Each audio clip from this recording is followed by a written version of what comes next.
Hey guys, this tutorial is going to be covering chapter 4 in your book over looping. So loops are very common and very important in any structured programming language that you'll come across.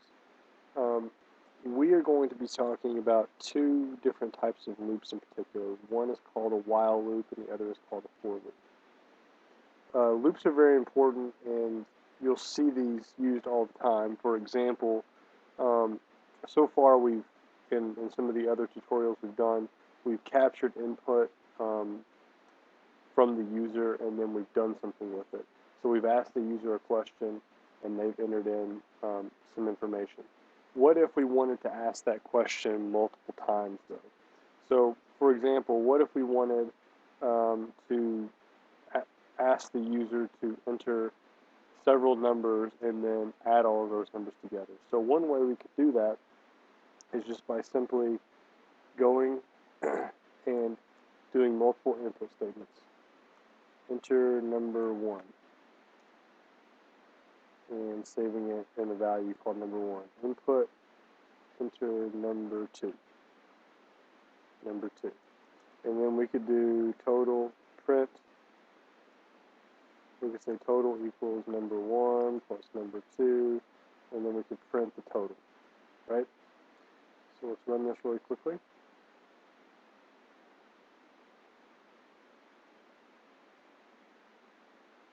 So enter number 1, 2, number 2, 2, and it prints the total of 4.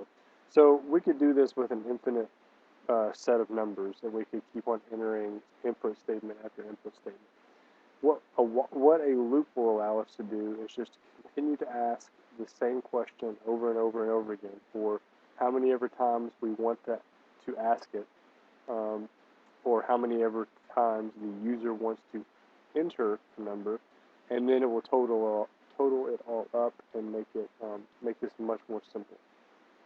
So that is what we call a loop. And so as an example, the basic structure, we're going to cover while loops first, but the basic structure of a while loop is simply while, let's say some condition is true, and while we do that, we're going to do some action, and then we're going to end the loop. So in QBasic, this is the basic structure of a while loop. So you have the word while, and then we're going to have some sort of condition here like A equals B. Then we're going to do some action, which could be print XYZ, whatever it is. And then for every ending of a while loop, we have to put W in. So this ends the while loop. So everything inside of the while and the when are actions that will be taken as the loop iterates. So we call, every time we repeat through a loop, we call that a repetition or iteration, or we say we're iterating through the loop. So let's do a couple of quick examples. The first one I want to do is I want to create a loop that will just simply count and print out the numbers 0 through 3. So I could obviously just say print 1, print 2, print 2, print 3, etc. Right? With a loop, I can do that in a much easier way. So what I'm going to do is I'm going to, let me go ahead and type out some of the loop here for a second, and then we'll discuss the different parts. I'm going to go ahead and put when. And our action that we're going to do is print count, and we're going to say count equals count plus 1. Okay, so let's run this really quick to make sure it works, and then I'll go back and discuss each part of this loop so that you guys understand what's happening. So when I run the program, you can see it's just printing out 0, 1, 2, 3. It's printing out all the numbers we want. So how is this working? So the first thing that we'll see, just looking at our basic while loop here, we have the while statement, and then we have a Boolean expression here. We're saying while the count is less than or equal to 3. So this expression has to be evaluated. If this expression is evaluated to be true, then we're going to go inside here and we're going to loop this while this expression is true. We're going to iterate through and do these actions while this is true. So if the count, the variable count, whatever value is in here, if it's less than or equal to 3, we're going to print the count variable, and then we're going to change the count variable to count equals count plus 1. So as long as count is less than or equal to 3, we're going to print this information and then change the count variable. Okay? So what we have to do here, before we can actually evaluate this expression, is we have to make count equal to something. So up here at the top, the first line, we've set count equal to 0. So what this variable is called is a loop control variable. So the loop control variable, what we're doing here by setting it equal to 0 is we are initializing it. So we have to initialize the loop control variable before we start the loop. If we did not have this control variable, count is not going to be equal to anything. So we could end up in an infinite loop. So an infinite loop means a loop that just continues on and on and on, and that has no stopping point. So by the way, while we're doing that, let's just go ahead. I'm going to comment out the initialization of the count variable and run this again and see what happens.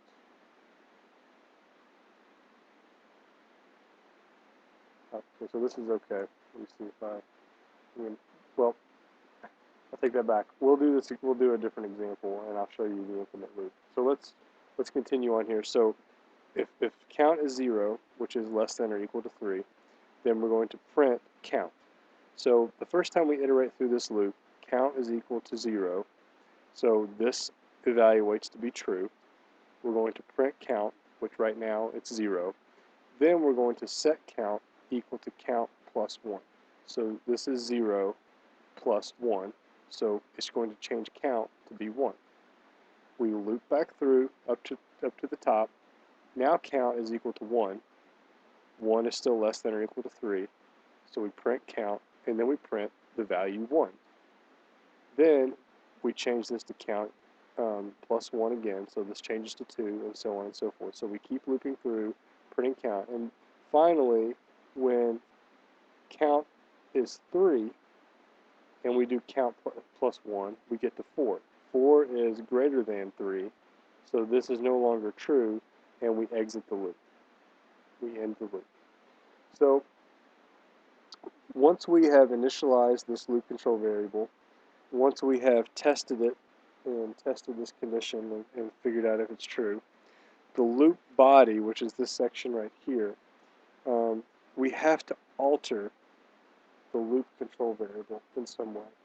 That is how we can control how many times, or make sure that this loop is not going to progress infinitely. So we have to do some sort of alteration of the loop control variable to make sure that we don't get stuck in an infinite loop. So that's what this is. So we're altering count and making it plus 1, and that's going to ensure that count always changes, and eventually this expression is not going to be true. So this particular type of loop is a while loop, obviously, but there are definite and indefinite loops. A definite loop is a loop where you know how many times it is going to iterate through. So we know this is going to iterate through 4 times. Once when it's 0, once when it's 1, 2, and then 3. That's 4 times. So we know that this is a definite loop. An indefinite loop, which we'll talk about next, is where we don't necessarily know how many times it's going to loop through. So let me just again show you what would happen in an infinite loop here. So if we forgot to modify or alter our loop control variable, count is always going to be equal to 0. So what we should see here is this loop is just looping over and over and over again. And I don't know if you can see this flashing, but it's flashing as 0. What this is actually doing is just printing the number 0 an infinite number of times. So it's just running and running and running. So one way you can stop this is just by clicking the X up here to stop the program. Or you can also hit Control Break, and that will get you out of an infinite loop. So if you get stuck in an infinite loop, you can just go ahead and kill the program. But the first thing you probably want to look at is, did you alter your loop control variable? So again, just to show you what this looks like when it's complete, it simply has looped through and printed 0, 1, 2, 3. Okay? So that is a definite loop, also known as a counter-controlled loop. So we're actually, this is a counter. We're counting up by 1, and so that is a counter-controlled loop. Now, we can actually, we can increment or we can decrement this loop control variable. So we could change this to 3, and we could say greater than or equal to 0, and then we could say count equals count minus 1. So this is going to count down from 3 to 0.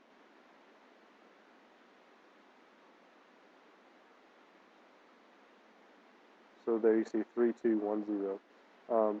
So that's just an example where we can actually decrement. We can actually go count down instead of incrementing or going up. So you can do it either way. So this is a counter. Okay, so hopefully that's clear. The second example that I wanted to show you guys is an indefinite loop. So again, this is a loop where we don't necessarily know how many times it's going to loop through. So generally when we're doing these, we're going to be dealing with user input of some sort. So as an example, let's just say we wanted to prompt the user and ask them for their name. I had you do that on one of the first homework assignments where you had to prompt the user to enter their name. So what if we wanted to have them enter multiple names and display them? So we could say enter your name, and then we can put it into a variable called name. It's got to be a string. We have to have a $sign. It's going to be a name. And then we can say, we can do our loop, and we can say while name is not equal to, that's the not equal to sign, quit. Go ahead and put our W end on there. While it's not equal to quit, let's go ahead and print name, and then let's ask the user again, enter your name, and we'll save that to the variable. So what this is doing is we're getting an input, so we're asking the user to enter name, and we're saving it into this variable called name. Now, we're saying while name is not equal to quit, do these actions. So if the user inputs quit as the name, this is no longer going to be true, and we will exit the loop. So this is indefinite because we don't know how many names the user is going to enter. They could enter 50, 100, whatever, or they could just enter 1. As long as whenever they type in quit, it's going to end the loop. So every time we do iterate through this loop, we're going to print the name that was just entered, and then we have to ask the user again to enter the next name. So notice we have to have this input statement twice because this first input statement is outside of the while loop. So it will not, if we did not have this input statement, the second input statement, we wouldn't get asked again, and we would fall into an infinite loop. So essentially what this is, the first thing is a priming input. So this is the first response that sets the loop control variable. So this is, again, name is the loop control variable, as we talked about before. Now, quit is what we call a sentinel value. So we're going to, we have something that signals that when the user inputs a certain criteria, that we make the loop stop. So this is called quit is a sentinel value. It could be anything you want it to be. Sometimes it could be ZZZ or no. You could have a prompt that says, do you wish to continue, yes or no, and if they hit Y, the loop will continue on. If they hit N, and it's not equal to N, if they enter N, it'll quit. So yeah, so that's a sentinel value. So let's go ahead and see if this works.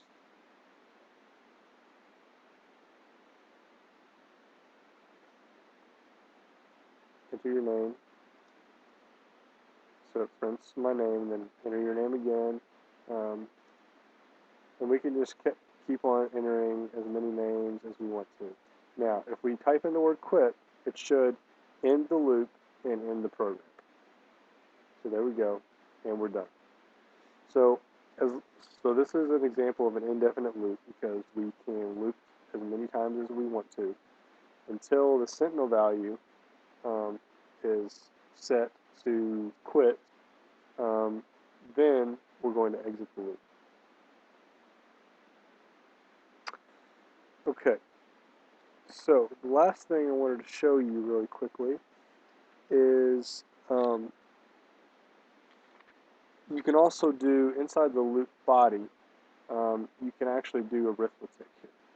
So let me start another new session, and let's say we're going to input, back to our first example where we were inputting numbers, or where we did the numbers 0, 1, 2, 3.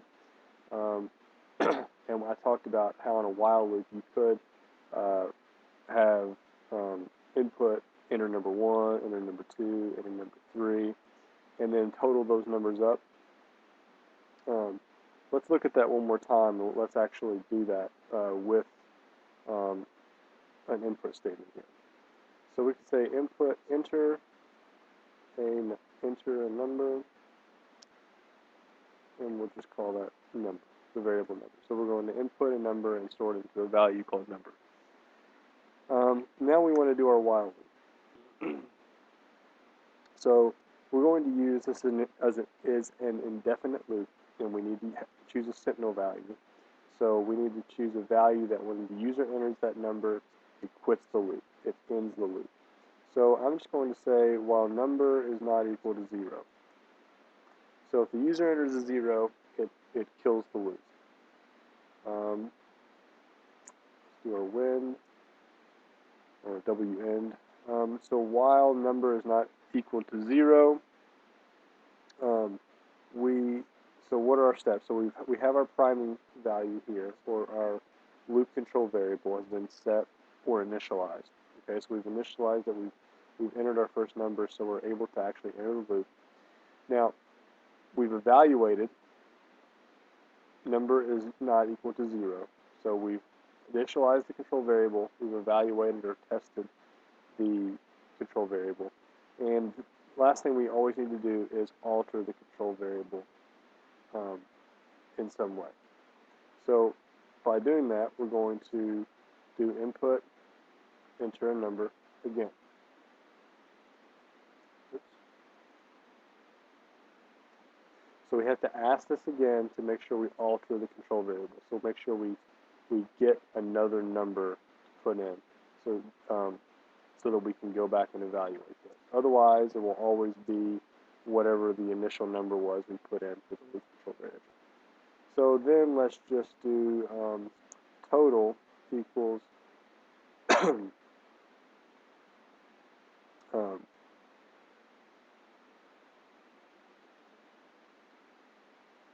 equals total plus number. Excuse me. So what this is going to do is it's going to set the variable total equal to whatever the previous total was plus the next inputted number. Then at the very end, we're going to print the total. Okay? So as we loop through here, let's say we enter the number, first we enter 1. So total is going to be total plus number. So total is going to be 0 initially. We could actually set that if we wanted to. We could say total equals 0. So total equals total plus number. So it'll be 0 plus 1, so that will change the total to 1. Let's say then we enter a 2. It's going to be 1 plus 2, so the new total is going to be 3. And if we enter it right there, we would print out the total as being 3. So let's test this thing. Run. So if I enter 1, it's going to ask me again. I'm going to enter 2. Now if I enter 0, that's our sentinel value, and that is what's going to allow us to quit. So it quits and it enters 3. So 2 plus 1 is 3. So the loop is working correctly. So this is, again, an indefinite loop. So we can actually enter as many numbers as we want over and over and over again. But as soon as we hit 0, it totals up all of the numbers and ends the program. So there's the total of all those numbers. So this, as you can see, is just a really quick way for us to ask the user to enter a number as many times as they want without actually having to have 50,000 input statements to do so. Okay, so hopefully that makes sense. The big key points to take away here are we need to always have a control variable. We need to initialize that control variable before we enter the loop. After we have initialized the control variable, we have to evaluate it or test it using some sort of Boolean operator. This could be not equal to, this could be greater than, less than or equal to, greater than or equal to, or even equal to. So we have to evaluate this somehow using a Boolean expression, just like we did with if loops, or I'm sorry, not if loops, if statements. The third and most important thing probably is that you always alter your control variable. So once you enter the loop, inside the loop body, you have to change the control variable, which in this particular loop is the variable number. You have to alter that control variable and change it so that it gets altered so that you can then go back and reevaluate again, and eventually you will exit the loop. Okay, so again, we talked about also counting. This is an indefinite loop, but we could have a definite loop where we have a counter and we just iterate through a set number of times. We know it's going to be, let's say, loop through 3 times or 4 times or 5 times. And we just use a counter to increment the numbers increment the loop control variable until we've reached the number of times we wish to loop through. So yeah, that is it. These are while loops, and we'll talk about for loops in the next video.